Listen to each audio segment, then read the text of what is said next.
그 신앙의 무풍지대 이런 단어를 들어보신 적이 있으십니까?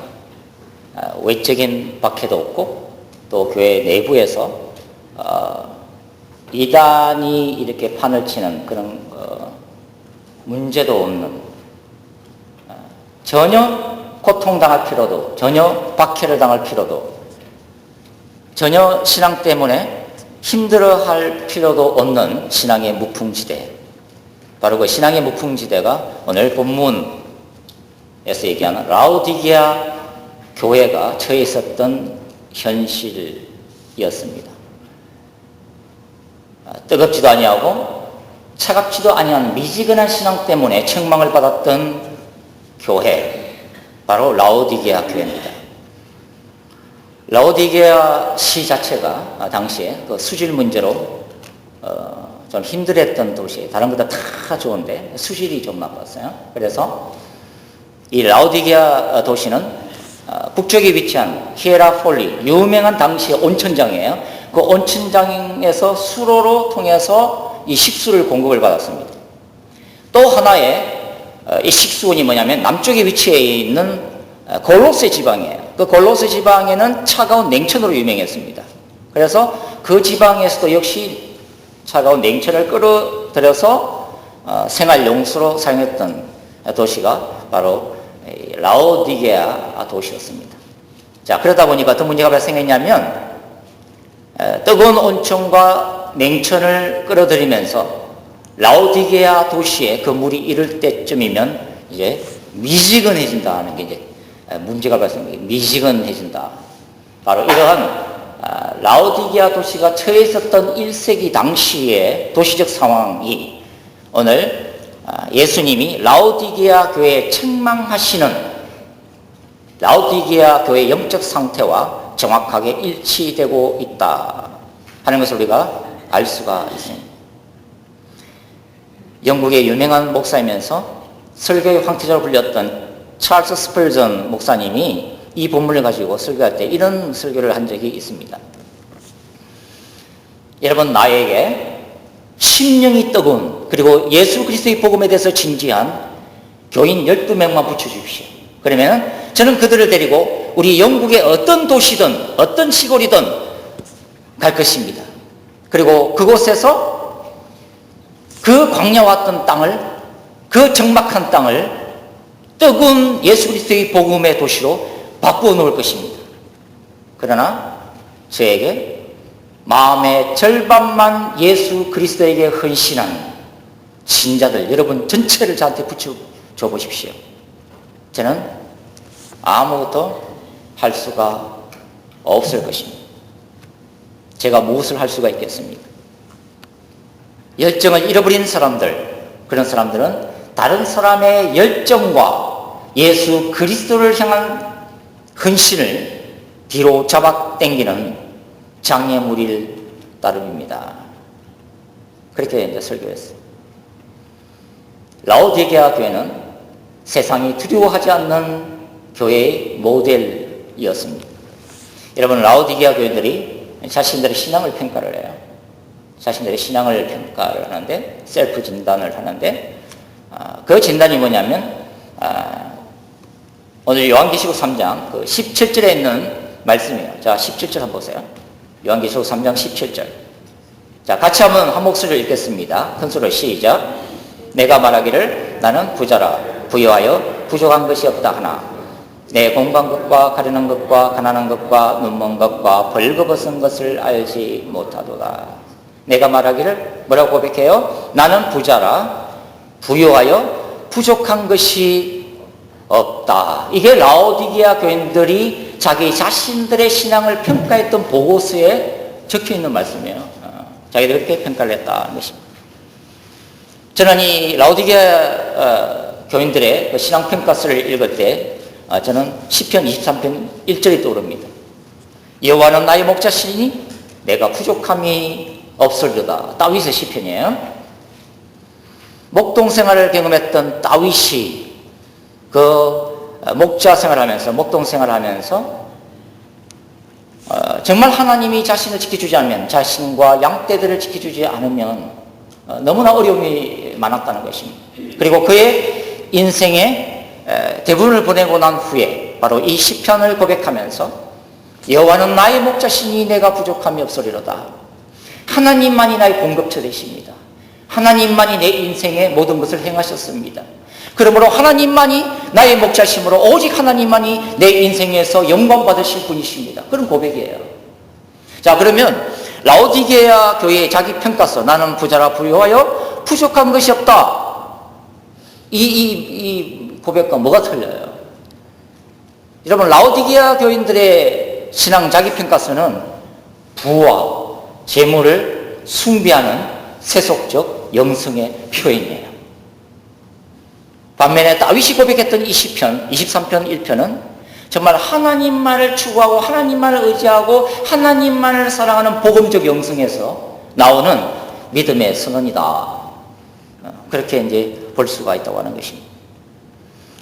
당시 1세기에 그 소아시아에는 많은 교회들이 있었어요. 요한계시록 2장과 3장에는 그 중에서 7교회만 선택해서 편지를 적고 있는데, 대부분의 교회들이 로마 제국으로부터 극심한 박해를 받고 있었습니다.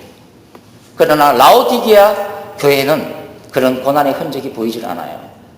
주님은 단지 내가 내 행위를 안다라고 이렇게 기록을 해놓고 있습니다. 그러면 라오디게아 교인들의 그 행위란 무엇이었는가 하는 것입니다. 라오디게아 교회가 부자 교회라고 하는 것은 숨길 수 없는 사실이에요. 다른 교회들이 환난과 박해와 여러 가지 어려움을 당하고 있을 때 라오디게아 이 부자 교회는 로마 제국의 비호 아래 아주 윤택하고 편안한 생활을 하고 있었다 하는 것입니다. 즉 교회와 세상 권력이 타협됐다는 거예요. 여러분, 예루살렘의 경우를 한번 한번 보세요. 본디오 빌라도 총독이 예루살렘에 이제 총독으로 파송되었을 때 그의 관심사는 식민지 예루살렘이 평강 가운데 있는 것입니다. 쿠데타나 어떤 큰 사건이 일어나면 안 돼요. 왜냐하면 치안 유지가 총독에게는 첫 번째 가는 책임이면서 직무예요. 만일 자기가 다스리고 있는 식민지에서 반란이 일어나거나 로마 제국을 반대하는 그런 봉기가 일어난다거나 데모가 일어난다거나 또는 큰 사건이 일어나면 로마 황제로부터 문책을 받게 되어 있어요. 그리고 본국으로 송환되는 총독들도 많았습니다. 예수 그리스도 사건이 일어났을 때, 예수님을 처형하게 됐을 때 본디오 빌라도가 예수님이 죄가 없음에도 불구하고 십자가 처형을 한 것은 정치적인 이유였어요. 왜냐하면 당시 예수님을 박했던 집단이 유대교, 특별히 사내들인 공의회에 들어있어요. 사내들인 공의회는 종교 권력 기관이에요. 여기는 대제사장, 서기관, 바리새인들로 구성되어 있고 그 예루살렘 성전 제도로 움직이면서 거기서 많은 이윤들을 취하고 있었어요. 본디오 빌라도는 대제사장들, 서기관과 바리새인들이 종교 권력의 눈치를 보지 않을 수가 없었다고 하는 것입니다. 그래서 예수를 십자가형에 넘겨주었다는 것입니다. 여러분, 이 라오디게아 이 도시가요, 굉장히 비옥한 리크스 계곡에 세워진 도시예요. 그래서 상업이 일찍부터 발달했고 은행업, 금융업이 성행했던 도시가 바로 라오디게아 도시입니다. 뿐만 아니고 이 도시에는 그 검은색, 검은 윤기가 나는 아주 고급 모직업으로 굉장히 유명했어요. 그러면서 싼값에 팔 수 있는 이런 그릇들도 많이 이제 생산을 해냈는데, 그래서 이 라오디게아는 소위 라오디게아 자바 시장을 아주 폭넓게 형성하고 있었던 그런 도시였습니다. 그리고 이 도시에는 안과 대학이 있어서 눈병에 효과적인 그런 안약들을 제조해서 팔기도 하면서 굉장히 유명한 도시예요. 가장 유명했던 것은 이러한 경제적 기반을 바탕으로 막강한 부를 라오디게아 시는 소유하고 있었다. 로마 제국에 많은 그 식민지 도시들이 있는데 이 라오디게아 도시는 아주 경제적인 이런 기반이 아주 튼튼했어요. 재정적인 부자들이 많았다는 거예요. 그래서 실제로 역사적으로 주 17년에 라오디게아에 지진이 일어나고 주 61년의 대지진이 라오디게아를 흔들어 버렸어요. 그때 도시 전체가 무너져 내렸는데, 근데 로마 정부가 라오디게아 도시를 지원하겠다고 제의했는데 이 라오디게아 도시는 거절했습니다. 왜냐하면 얼마든지 로마 정부의 재정 지원 없어도 이 모든 도시들을 복구할 수 있는 막강한 재정을 이미 확보를 해놓고 있었기 때문이에요. 자, 이러한 라오디게아 도시에 살고 있었던 라오디게아 교인들, 그들은 누군가? 그들은 은행업과 금융업을 장악하고 있었어요. 고급 모직업을 운영하고 있는 CEO들이었어요. 그리고 안과 대학의 교수들이었어요. 성경에는 안 나와 있지만. 재정적으로 탄탄한 교인들이 라오디게아 교회의 교인들이었다 하는 것입니다. 자, 교회가 이렇게 그 라오디게아 도시 안에서 막강한 권세를 가지고 있었단 말이에요. 교인들이 다 사장님이고 기업주고 사업주들이고 막 그런 사람들이에요. 누가 라오디게아 교인들을 무시할 수가 있겠어요? 라오디게아 시민들이? 심지어 라오디게아의 권력층들, 라오디게아의 행정관들, 총독들, 관리들, 라오디게아 교인들하고 사이좋게 지낼 필요가 있었다. 왜냐하면 라오디게아 교인들이 많은 텍스를 내잖아요. 세금을 낸단 말이에요. 그리고 라오디게아 교인들이 부자 되기 때문에 라오디게아 정치가들이 선거 때 뭐가 필요해요? 돈이 필요한 것입니다. 정치 자금이 필요하잖아요. 그때 라오디게아 교인들은 그 정치적 스폰서를 썼을 가능성도 있었다는 것입니다. 그런데 이 당시 1세기 때는 로마 황제가 도미티안이었어요. 도미티안 황제가 되면서 자신을 신의 아들로 자처하기 시작했어요. 그리고 모든 로마 제국의 도시들은 너네 종교는 인정하겠다. 그러나 나 도미티안이 신의 아들이라는 것을, 즉 신이라는 것을 너희가 인정을 해라. 그리고 각 지역의 신전에서는 나 로마 황제를 숭배하는 제사를 지내라 라고 공식적으로 선포를 하고 났었어요. 그래서 많은 다른 교회들이 핍박을 받기 시작했다는 거죠. 라오디게아 당국은 라오디게아 교회가 오직 예수만을 고집하지 않는다면, 그리고 순교를 각오하고 대들지만 않는다면 굳이 라오디게아 교회를 박해할 필요는 없었다. 로마 정부는 부자 교회와의 관계를 어렵게 만들 필요가 없었다는 것입니다. 그런데 참 다행스럽게도 라오디게아 교인들이 오직 예수만을 내세우지 않았다 하는 것입니다. 예수 그리스도만이, 로마 황제가 아니라 예수 그리스도만이 우리의 구주시고 우리를 다스리시는 유일한 왕이십니다라고 나서는 교인이 한 명도 없었다. 그래서 라오디게아 로마 정부가 얼마나 안심을 했는지 몰라요. 안심을. 굉장히 다행스러운 일이죠. 라오디게아 교회는 세상이 두려워하지 않는 교회의 모습이다 하는 것입니다. 여러분, 이 요한계시록 23장을 뭐라고 부르냐면 회람서신이라고 불러요. 이 요한계시록 전체가 회람서신인데, 이것을 에베소 교회부터 시작해서 7교회를 이 요한계시록의 편지를 이렇게 돌아가면서 예배 때에 교인들 앞에서 봉독하도록 되어 있었습니다. 그러니까 라오디게아 교인들도요, 에베소 교회부터 시작해서 다른 교회들의 상황을 계시록 23장에 대한 적혀 있는 그 책망과 징계를 다 이렇게 듣고 있었다는 거죠.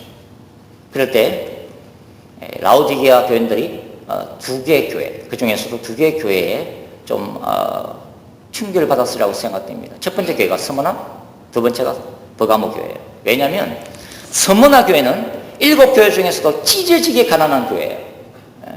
부자가 없어요. 인생에 실패한 사람들이에요. 어찌 보면 인생 쓰레기들이에요. 그런데 그 스무나 교회는 정금 같은 믿음을 가진 교인들이 그렇게 많았어요. 비록 못 살고, 비록 사회적 지위가 없고 권력이 없고 출세하지 못했지만 오직 예수님만을 왕으로 인정하고 오직 예수님의 목숨 거는 사람들로만 구성됐던 교회가 스무나. 그래서 예수님이 너는 가난하지만 너는 부유한 교회다라고 평가를 하시는 거예요. 또 다른 교회가 뭐냐면 버가모 교회. 버가모 교회는 수많은 순교자들을 배출을 했습니다. 이 교회는 수많은 순교의 피를 흘렸어요. 그래서 충성된 증인 안디바, 그 예수님이 그 이름까지 언급을 하시잖아요. 그러나 세상이 두려워하지 않는 교회 라오디게아는 이러한 순교자들을 한 명도 배출할 수 없는 그런 교회였다.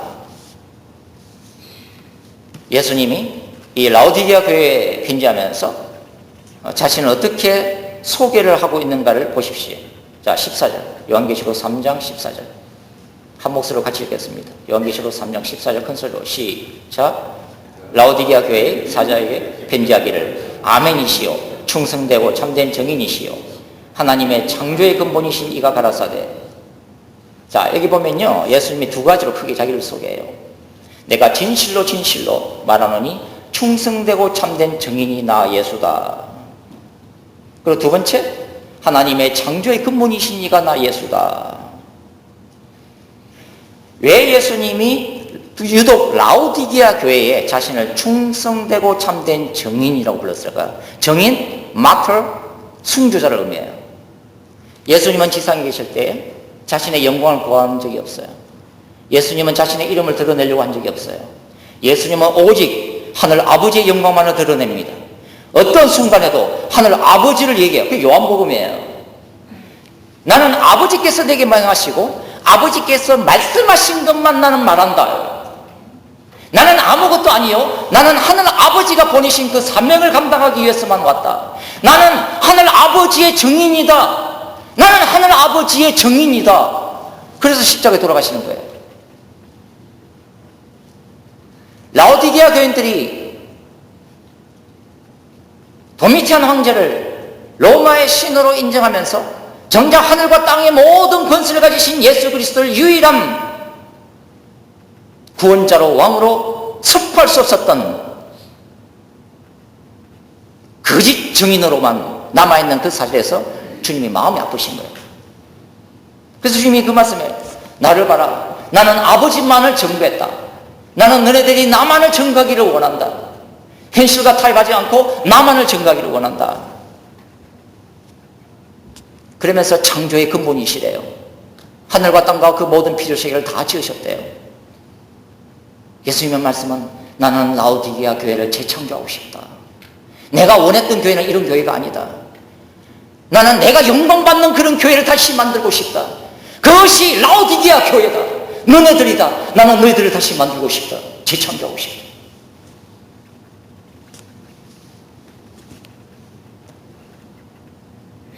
한마디로 야성적이고 본질적인 복음을 잃어버렸다는 것입니다. 예수 그리스도의 피 묻은 교회를 잃어버렸대요. 라오디게아 교회는. 교회가 아무리 축복을 받아도, 교회가 아무리 부자가 많아도 예수 그리스도의 피 묻은 복음을 잃어버리면 그 교회는 교회가 아닌 것입니다. 교회라고 하는 것은 예수 그리스도의 십자가 사건, 예수 그리스도의 죽음을 이기고 부활하신 그 부활, 그리고 주님이 다시 이 땅에 오시라는 재림신앙, 이게 없으면요, 교회는 아무리 설교가 유창하고 아무리 성경 공부가 있고 아무리 성교 많이 해도 그는 교회가 아닌 거예요. 그것은 교회가 아니라 사교 클럽인 것입니다. 사교 클럽도 멤버십으로 하고 피 내면은 그 클럽의 모든 것들을 다 활용할 수 있어요. 교회도 헌금 내면 와서 예배 드리고 성경 공부하고 봉사활동 참여하고 다 할 수 있어요. 중요한 것은 예수 그리스도의 피 묻은 복음이 사라져버리면, 예수님 자신이 사라져버리면 교회가 아니라 사교 클럽으로 전락한다는 것입니다. 여러분, 선교사 윌리엄 캐리를 아십니까? 윌리엄 캐리가 신자들한테 그런 얘기를 한 적이 있어요. 여러분, 제발 하나님이 여러분들 가운데 위대한 일을 행하실 것을 기대하십시오. 그리고 여러분이 하나님을 위하여 위대한 일을 행하십시오. 가치 있는 인생을 사십시오. 그냥 살다가 죽지 마십시오. 안주하지 마십시오. 하나님께서 우리의 교회 안에 위대한 일, 놀라운 일을 행하실 것을 기대하시고 여러분 자신이 하나님을 위하여 위대한 인생을 살다가 다 죽으십시오. 그런 뜻이거든요. 저와 여러분이 그렇게 살고 있을까요? 우리들 가운데 그런 하나님의 위대한 인생을 살고 하나님의 위대한 인생을 살다가 죽는 그런 열정, 그런 마음의 소원이 있을까요? 대부분의 교회들이 부가 넘치기 시작하면, 잘 살기 시작하면 그 다음에는 열정이 사라집니다. 그리고 현실에 안주합니다. 그리고 그렇게 살다가 죽습니다. 현실적인 삶에 안주하면 하나님을 향한 그 어떤 위대한 신앙도 추구하지 않는다. 그것은 마치 따뜻한 알라 의자에 몸을 깊숙이 묻고 대형 스크린을 통해서 재미있는 영화를 즐기는 현대인의 모습과 같다 하는 것입니다. 교회가 이런 교회가 되면 그 교회는 유람선이 되는 것입니다. 유람선이 되는 것입니다. 유람선은 아무것도 할 수가 없습니다. 라오디게아 교인들이 스스로를 나는 부자라 부유하여 부족한 것이 없다고 했을 때 예수님은 이 라오디게아 교회를 이렇게 평가를 하세요. 내 공고한 것과 가난한 것과 눈먼 것과 벌거벗은 것을 알지 못하도다. 평가가 이렇게 틀린 거예요. 우리가 우리 자신들을 평가하는 신앙 평가와 예수님이 우리를 평가하는 평가가 이렇게도 다르다고 하는 것입니다. 그 이유는 땅에서의 평가 기준과 하늘에서의 평가 기준이 서로 다르기 때문입니다. 여러분, 노예 상인이었다가 극적으로 희심하고 예수를 위한 인생을 살았던 잔 뉴턴이라는 사람이 있었어요. 이 사람이 작사한 곡이 그 유명한 Amazing Grace, 나 같은 주인 살리심이라는 곡이에요. 이분이 마지막 인생을 떠나갈 때 이런 고백을 한 적이 있습니다. 내가 천국에 가면 나는 세 가지 사실에 놀라게 될 것이다. 첫째는 천국에 당연히 와 있으려고 기대했던 사람들이 천국에 없는 것과, 두 번째, 천국에 오리라고 하는 상상도 못했던 추악한 죄인들이 천국에 있는 것과, 노예 상인이었다가 처참한 인생 살다가 예수 만나서 회개하고 구원받은 나 같은 쓰레기 같은 인생도 주님의 보좌 앞에 서 있다는 사실에 나는 놀라게 될 것이다. 여러분, 영적인 부요함은 물질로 살 수가 없는 것입니다. 여러분들이 아무리 부를 쌓으려도 주님 앞에서 영적인 부요함, 서머나 교회, 네가 가난하지만 너는 가난한 게 아니야. 너는 부요해. 너는 세상 사람들로부터 천대받고 무시당할지 몰라. 그러나 너는 내 앞에서 부유한 자야. 너네들은 내 앞에서 부유한 아들, 딸이란다. 그 영적인 부유함은요, 우리가 이 세상에서 아무리 돈을 많이 번다 하더라도 살 수가 없는 것입니다. 먼 훗날 우리가 천국에 가면 참 놀라운 일들이 많이 벌어질 것입니다. 땅에서 큰 자라고 칭찬받던 자가 하늘에서는 지극히 작은 자로 부끄러움을 당할 것입니다.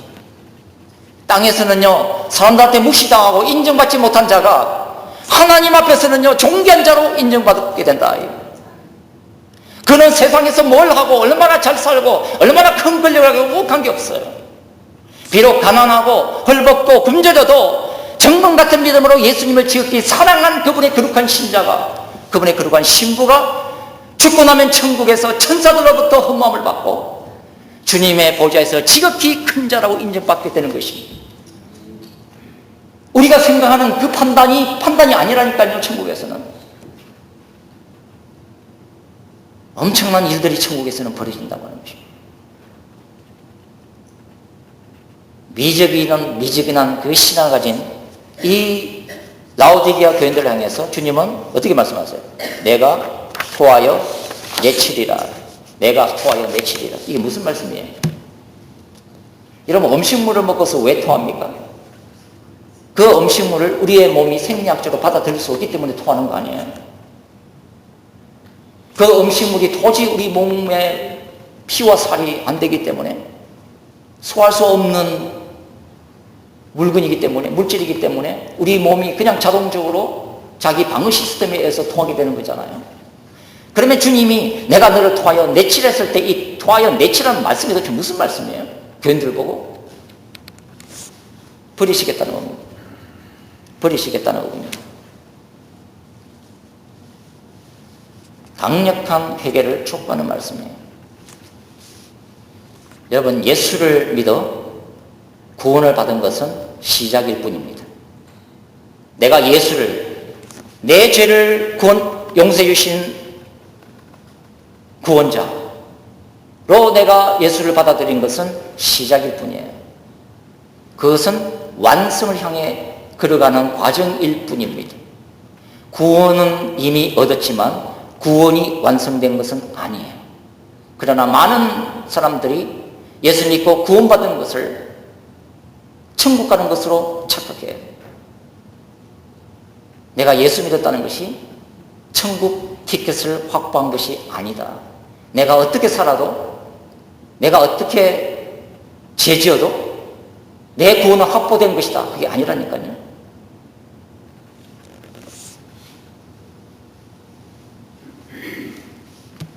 구원이란 영원한 천국을 향해 가는 하나의 과정일 뿐이에요.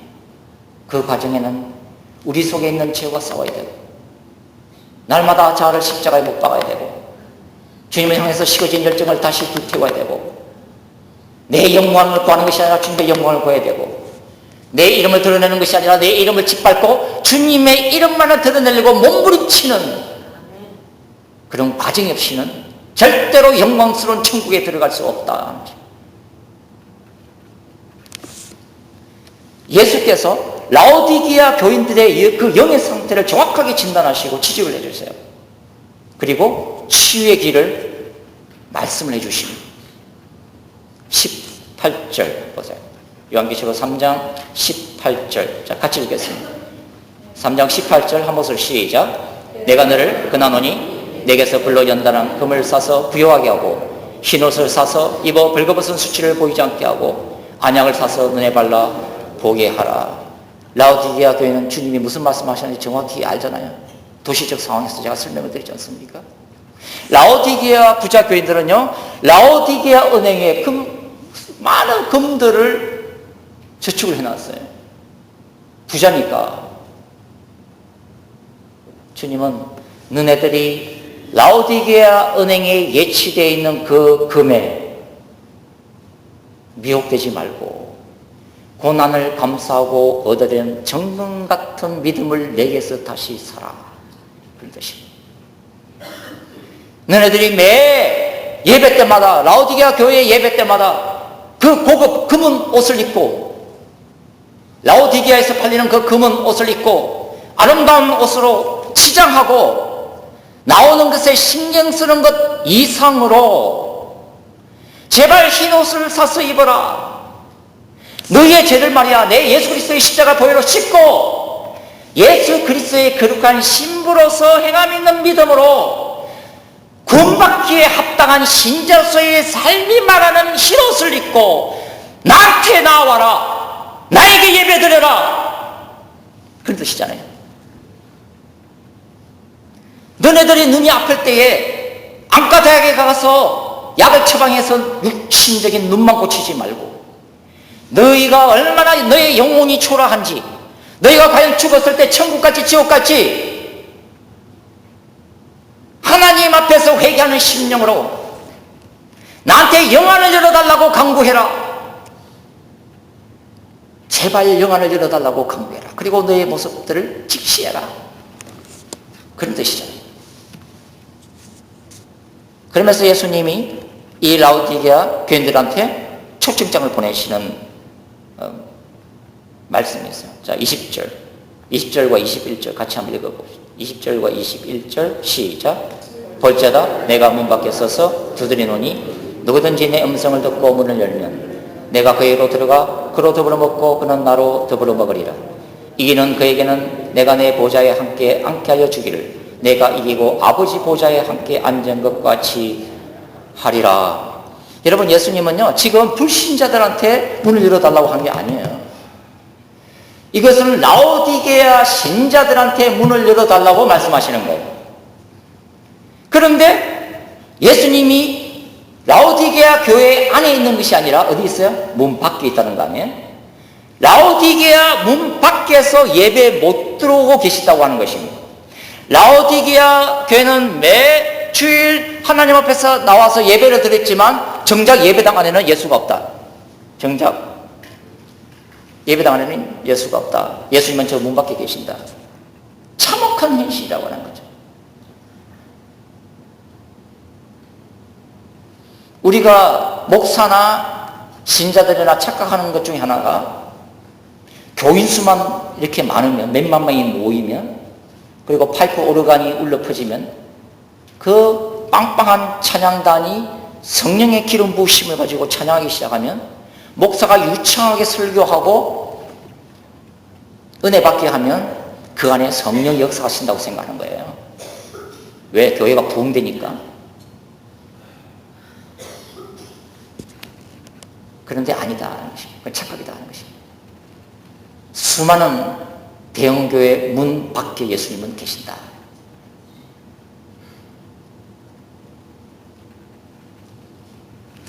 그는 목사의 착각이고 교인의 착각이다 하는 것입니다. 주님에 대한 뜨거운 열정을 잃어버린 교회를 주님이 방문하시지 않았어요. 세상적인 물질적인 풍요로움 때문에 라오디게아 교회는 예수님을 잃어버렸다는 거예요. 잃어버렸다는 거죠. 어디에서부터? 마음에서부터. 그러면 라오디게아 교회의 문 밖에 서 계신 예수님은 라오디게아 교인들의 마음 밖에 서 계신 분이에요. 우리가 예수님을 영접하면 성령께서 역사하셔서 우리 마음 안에 예수께서 거주하시는 거예요. 내주하시는 성령, 내주하시는 예수 그리스도.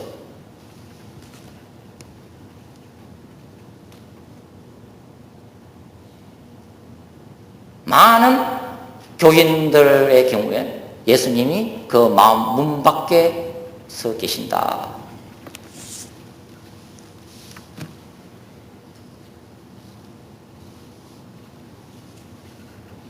라오디게아 교회가 지역사회로부터 인정받고 무시할 수 없는 존재였지만 그렇기 때문에 라오디게아 예배도 빵빵했겠죠. 규모도. 그렇지만 그 안에 예수님은 안 계셨다. 많은 라오디게아 교인들이 라오디게아 자바시장의 CEO로 일하면서 그리고 의과대학의 교수로 일하면서 은행의 지점장, 은행장으로 일하면서 상권을 장악하고 있는 비즈니스맨으로 일하면서 저는요 라오디게아 교회의 장로입니다. 저는요 라오디게아 근사예요. 누가 무시를 할 수 있어요? 라오디게아 수많은 사람들이 다 그 사람 밑에서 일하는 사람들이에요. 그러면서 그들은 주일날 교회에 모여서 빵빵하게 예배를 드리는 것입니다. 주님은 이것을 역겹다라고 말씀하셨어요. 내가 토하여 내치겠다. 역겨워서 못 보겠다. 예수님의 이름은 있지만 예수님의 영광이 떠난 교회가 있다는 것입니다. 이미 세상적인 사교 클럽으로 전락한 지 오래되었다. 그런데 우리가 말씀을 쭉 읽다 보면 참 감격할 수밖에 없는 구절을 우리가 만나잖아요. 그것이 라오디게아 교인들을 포기할 수 없는 예수 그리스도의 뜨거운 심장을 우리가 본단 말이에요. 19절 보세요. 19절 요한계시록 3장 19절 같이 읽겠습니다. 19절 시작. 물론 내가 사랑하는 자를 책망하여 징계하노니 그러므로 내가 열심을 내라 회개하라. 내가 사랑하는 자를 책망하여 징계하노니. 라오디게아 교인들이 예수님을 잃어버렸지만 예수님은 라오디게아 교회를 여전히 기억하세요. 라오디게아 신자들이 예수님을 짓밟았지만 예수님은 여전히 그들을 사랑하세요.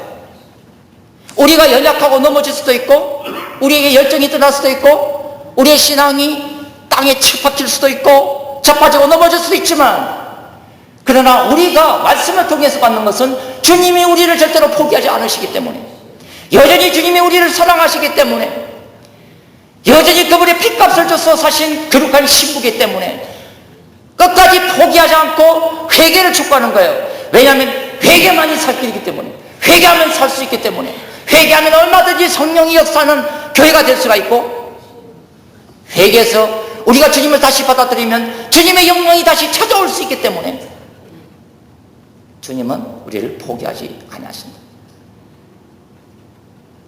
누구든지 내 음성을 듣고 문을 열면 내가 그에게로 들어가 그로 더불어 먹고 그는 나로 더불어 먹으리라. 여러분, 당시에 로마의 권력층들이 이런 식탁 공동체 파티를 날마다 열었잖아요. 유대인들도 얼마나 이 식탁 공동체가 중요한지 몰라요. 로마의 고급 관리가 라오디게아 교회에 초청장을 보냅니다.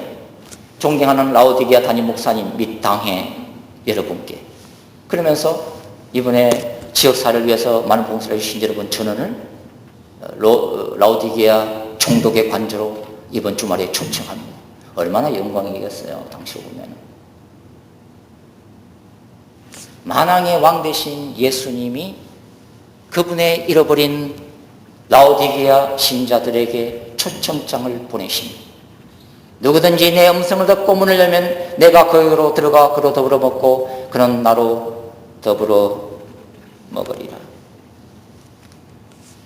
현재적인 삶, 현재적인 신앙을 돌이켜서 다시 문을 열고 회개하고 예수님을 받아들여라. 다시 돌이켜라. 너희 안에 내가 다시 들어갈 수 있도록 마음의 문을 열어라. 현재적인 삶을 돌이키고 현재적인 신앙 상태를 돌아보고 돌이키는 이 예수 그리스도의 초청장에는 동시에 종말론적인 의미가 있어요.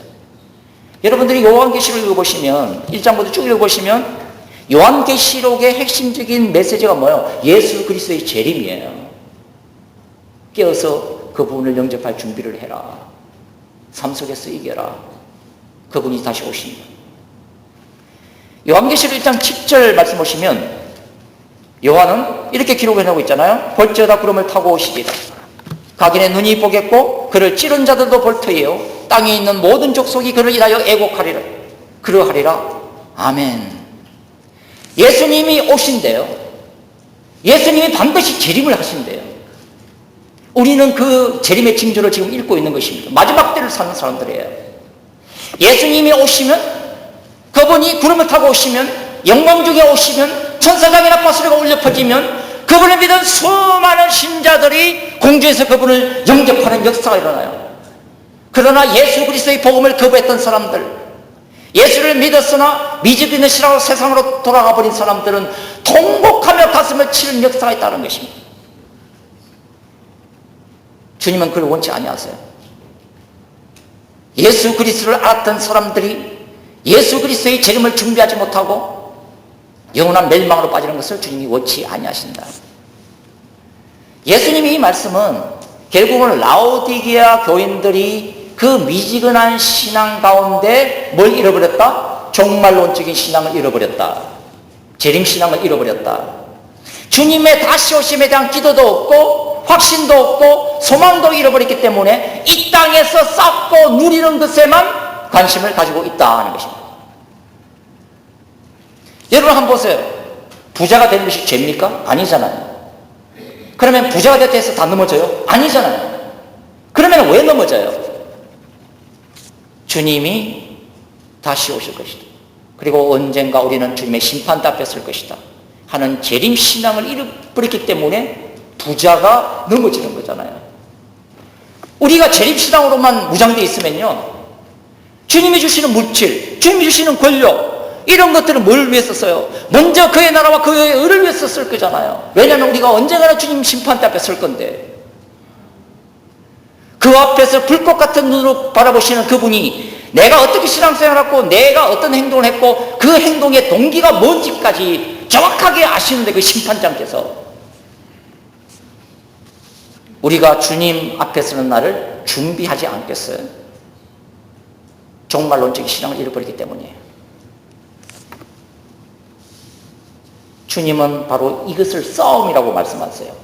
Spiritual warfare, 영적 전쟁이다. 이기는 그에게는 내가 내 보좌에 함께 앉게 하여 주기를, 내가 이기고 아버지 보좌에 함께 앉은 것과 같이 하리라. 이 이긴 자, 이 신천지 이만희가 이긴 자가 아니고, 이 이긴 자는 소아시아의 모든 교회들, 특별히 라오디게아 교인들한테도 너네들이 물질과의 싸움에서 이겨라. 그리하면 내가 내 아버지 보좌에 앉은 것 같이 너희들도 내 보좌에 앉게 하는 영광을 누릴 것이다.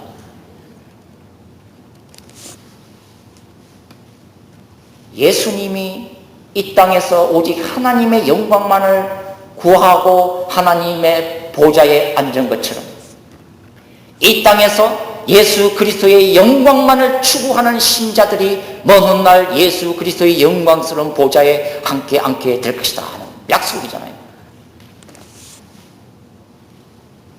여러분, 소아시아 이 교회들은요, 각자의 상황이 다 틀려요. 어떤 교회는 집중적인 박해를 받아요. 로마 황제를 신으로 받아들일 수 없었기 때문에.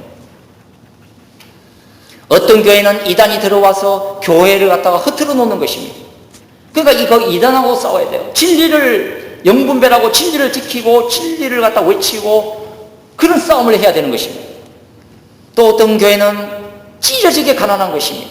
그러나 찢어지게 가난함에도 불구하고 주님을 믿는 그 믿음으로 승리해야 되는 도전을 받고 있는 거예요.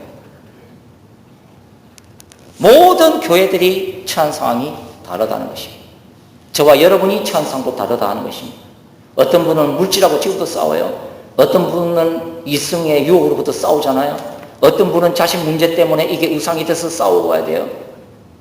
어떤 분은 육체적인 질병하고도 싸워야 돼요. 컨텍스트는 다 틀리다. 중요한 것은 모두가 그 자리에서 이긴 자가 되는 것입니다. 주님의 마음에서 오는 이긴 자가 되는 거예요. 상황이 어떻든 간에 어떤 행편이든지 오직 예수 그리스도만을 바라보고 그분을 붙들고 이겨라는 것입니다. 이겨라는 것입니다.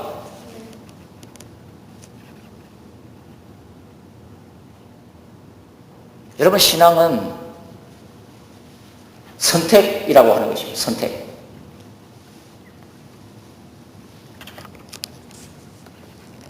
재물을 내가 먼저 선택할 것인가? 주님을 먼저 선택할 것인가? 그 선택이 문제예요. 내가 나만을 위해서 그 재물을 쓸 것인가? 아니면 그의 나라와 그의 의를 위해서 이 물질을 쓸 것인가? 선택이에요. 내가 물질의 슬레이브가 될 것이냐, 아니면 물질을 다스리는 메스터가 될 것이냐, 선택의 문제예요. 물질로 나를 넘어뜨리는 사단을 따를 것인가, 아니면 하나님의 영광으로 인도하는 성령의 세미한 음성을 듣고 살 것인가, 선택의 문제예요. 우리는 날마다 선택합니다. 어떤 선택은 영광스러운 영원한 천국으로 가는 선택일 거고, 어떤 선택은 지옥으로 떨어지는 선택이에요.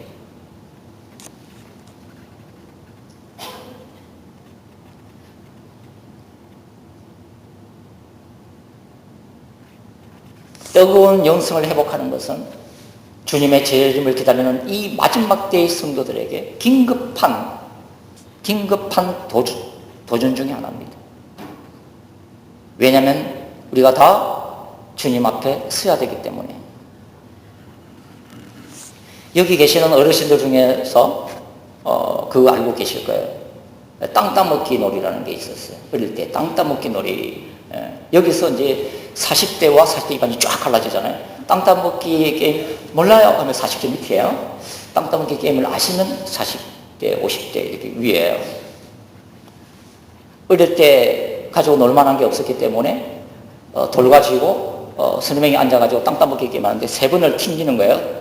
1번, 또 거기서 2번, 3번을 튕겨가지고 딱 들어오면 그만큼 내 땅에 선을 쫙 걷는 거죠.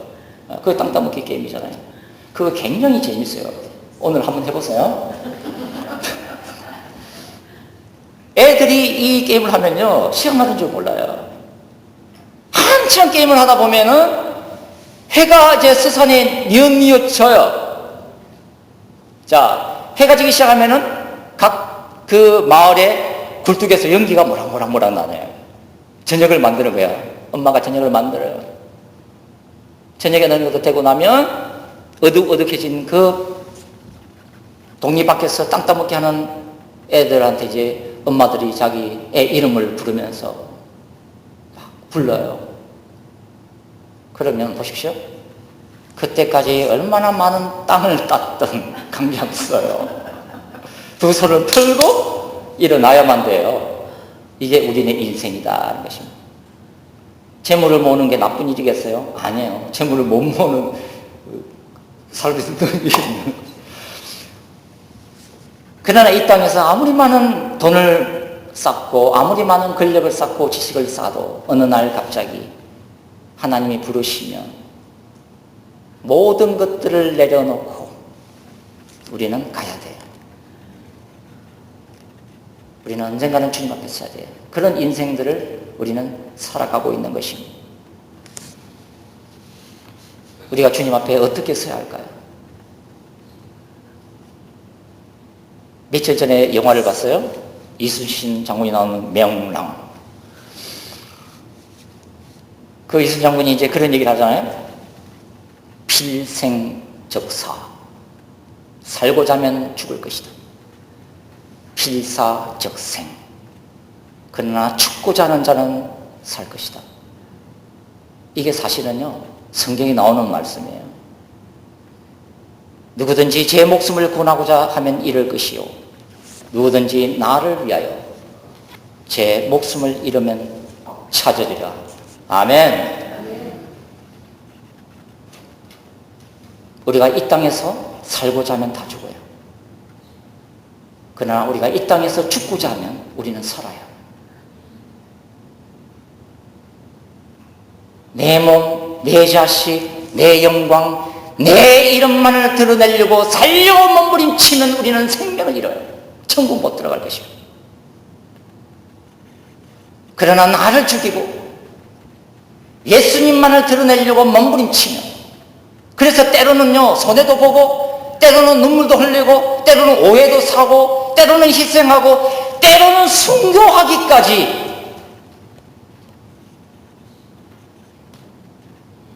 죽으면 우리는 영원히 주님 앞에서 살게 될 것입니다. 이 순간도 수많은 사람들이 우리 장로님 기도하신 것처럼 순교자의 피를 지금도 흘려요. 북한 땅에서도 수많은 순교자들이 생겨요. 예배드리다가 발칵돼서 죽어요. 최근에는 이라크 반군에 의해서 그 기독교 마을이 짓밟힘을 당했잖아요. 카라코시라는 마을. 그래서 예수님 믿는다면 애들까지도 목을 잘라버려요. 그런 순교의 역사는 지금도 진행이 돼요. 중요한 것은 순교자의 피를 흘리는 이 땅에서 그럼에도 불구하고 신앙의 무풍지대에 서 있는 저와 여러분은 어떻게 살아가야 될 것인가 하는 것입니다. 어떤 사람은 순교하기까지 예수님만을 위해서 사는 인생이 있는가 하면 하나님의 축복 주시고 모든 것을 행동케 하시고 복을 쏟아 부어주시는데도 첫사랑을 잃어버리고 열정을 잃어버리고 비전을 잃어버리고 그렇게 살다가 주는 인생들도 있다는 것입니다. 선택은 저와 여러분에게 있는 것입니다. 선택은 저와 여러분의 것인 것입니다. 기도하시겠습니다. 그러신 아버지 하나님, 라오디게아 교회를 우리가 보면서 주님의 음성을 듣게 하심을 참으로 감사합니다. 하나님, 우리 가운데 사라져버린 열정, 편안함과 안주하는 그 모든 것들을 떨치고 이제 남은 인생 주님 앞에 서는 그날을 계수하면서 살아갈 수 있도록 축복하여 주시옵소서.